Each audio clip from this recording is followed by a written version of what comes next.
One of my first memories would be going to the Gardens, and I was reminded, my dad reminded me of this recently when how you could hear like players call for the puck, and how Davy Keown had that ha, that kind of ha, very Northern Ontario francophone, and that's, he would shout ha for the puck, and it would like ricochet, you know, around the building. Keown starts out with a pass to Gorey over the blue line, a pass to Keown, back to McLeod, going right in on goal. He did it! But those memories of getting up on a winter's day, and the first thing you would ask when you open your eyes was like, did the Leafs win? What was the score? And then you'd be brought the Globe and Mail or the Toronto Star, and it would have, you know, the results and stuff. And sometimes it wouldn't. And yeah, so those are kind of among the first impressions, I think, right? I remember I saw Johnny Bower in a mall, Sherway Mall, once, saw the back of his head as he was walking away. That was my first brush with fame. I remember just being so thrilled that I was in the same building as Johnny Bower. From the pages, from the pages.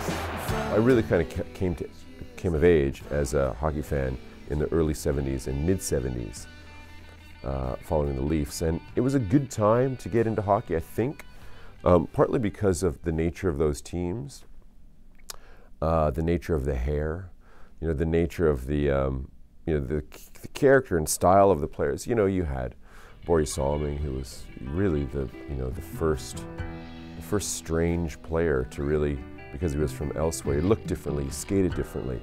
He just had a different way about him. Back to Salming, shoot,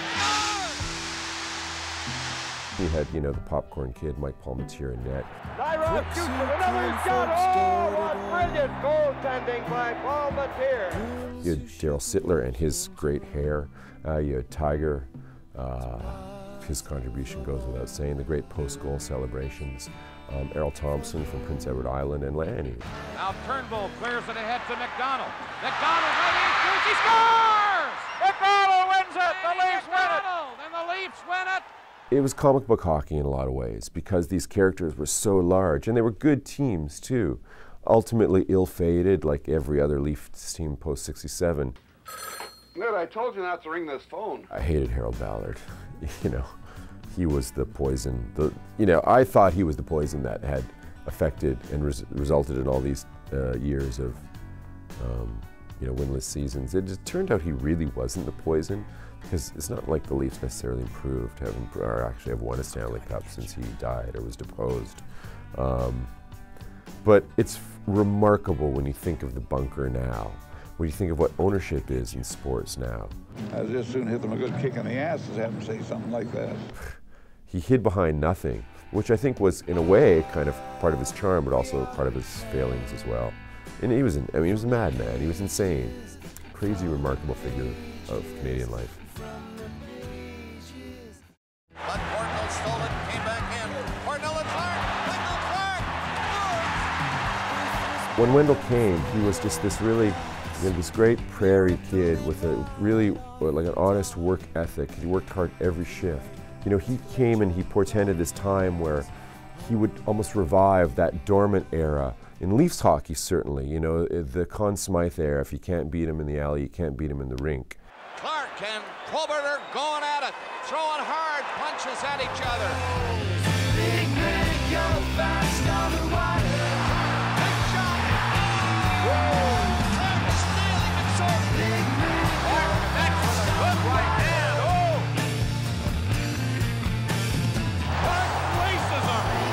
Down goes Mackey. Game 6, I think, in '93, when Wendel scored the hat trick coming off the bench. It was remarkable. Leafs keep the puck in with 25 remaining. It is center. Clark scores! Wendel Clark, third goal of the game.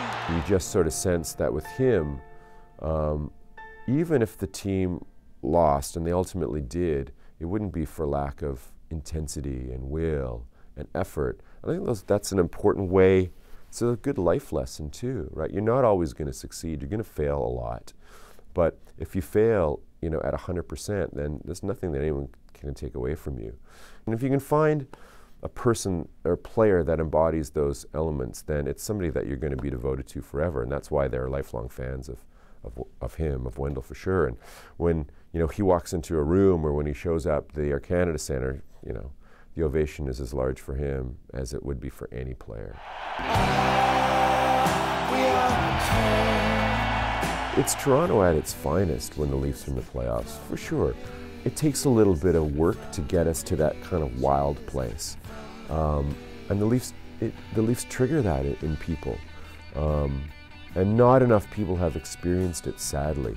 I look forward to that day when a whole generation of Leaf fans are going to see the city, you know, clawed open to reveal its wild heart, and it's going to be beautiful when it does happen.